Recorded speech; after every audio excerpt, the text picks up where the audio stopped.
ಮೈಸೂರಿನ ಉದಯನಗರದಲ್ಲಿ police station ಮೇಲೆ ಕಲ್ಲುತುರಾಟ ಮಾಡಿದ್ರು. ಡಿಜೆ ಲೀಕೇಜ್ ನಂತರ ಮತ್ತೊಂದು ಘಟನೆ ನಡೆದಿದೆ.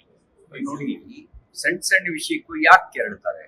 ದಿನನಿತ್ಯ ಹಾಗೆ ಪ್ರಧಾನಮಂತ್ರಿ ನರೇಂದ್ರ ಮೋದಿ ಅವರ ಬಗ್ಗೆನೂ ಕೂಡ ಕಾಮೆಂಟ್ಸ್ ಮಾಡೋದು ನೋಡಿದ್ದೀವಿ.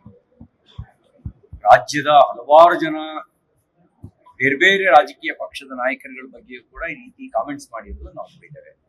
ಮುಸಲ್ಮಾನರೇ ಯಾಕೆ ಕೆರಳ್ತಾರೆ? ಕೆರಳಿಸುವಂತ ಯಾವ ಸಂಘಟನೆ ಕೆಲಸ ಮಾಡ್ತಾ ಇದೆ ಈ ಕಡೆ?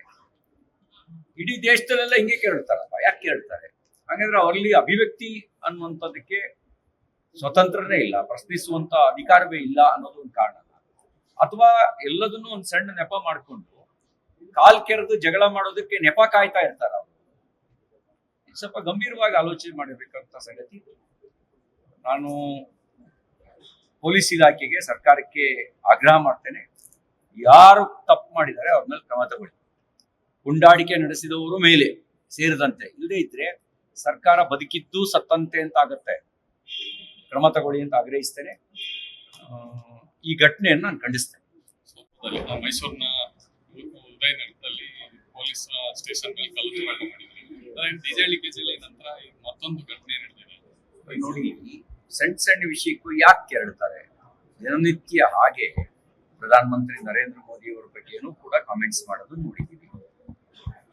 ರಾಜ್ಯದ ಹಲವಾರು ಜನ ಬೇರೆ ಬೇರೆ ರಾಜಕೀಯ ಪಕ್ಷದ ನಾಯಕರುಗಳ ಬಗ್ಗೆಯೂ ಕೂಡ ಈ ರೀತಿ ಕಾಮೆಂಟ್ಸ್ ಮಾಡಿರೋದು ನಾವು ನೋಡಿದ್ದೇವೆ. ಮುಸಲ್ಮಾನರೇ ಯಾಕೆ ಕೆರಳ್ತಾರೆ? ಕೆರಳಿಸುವಂತ ಯಾವ ಸಂಘಟನೆ ಕೆಲಸ ಮಾಡ್ತಾ ಇದೆ ಈ ಕಡೆ? ಇಡೀ ದೇಶದಲ್ಲೆಲ್ಲ ಹಿಂಗೆ ಕೇಳ್ತಾರಪ್ಪ, ಯಾಕೆ ಕೇಳ್ತಾರೆ? ಹಾಗಾದ್ರೆ ಅವರಲ್ಲಿ ಅಭಿವ್ಯಕ್ತಿ ಅನ್ನುವಂಥದ್ದಕ್ಕೆ ಸ್ವತಂತ್ರನೇ ಇಲ್ಲ, ಪ್ರಶ್ನಿಸುವಂತ ಅಧಿಕಾರವೇ ಇಲ್ಲ ಅನ್ನೋದು ಒಂದು ಕಾರಣ. ಅಥವಾ ಎಲ್ಲದನ್ನು ಒಂದು ಸಣ್ಣ ನೆಪ ಮಾಡಿಕೊಂಡು ಕಾಲ್ ಕೆರೆದು ಜಗಳ ಮಾಡೋದಕ್ಕೆ ನೆಪ ಕಾಯ್ತಾ ಇರ್ತಾರ ಅವರು. ಸ್ವಲ್ಪ ಗಂಭೀರವಾಗಿ ಆಲೋಚನೆ ಮಾಡಿರ್ಬೇಕಂತ ಸಂಗತಿ.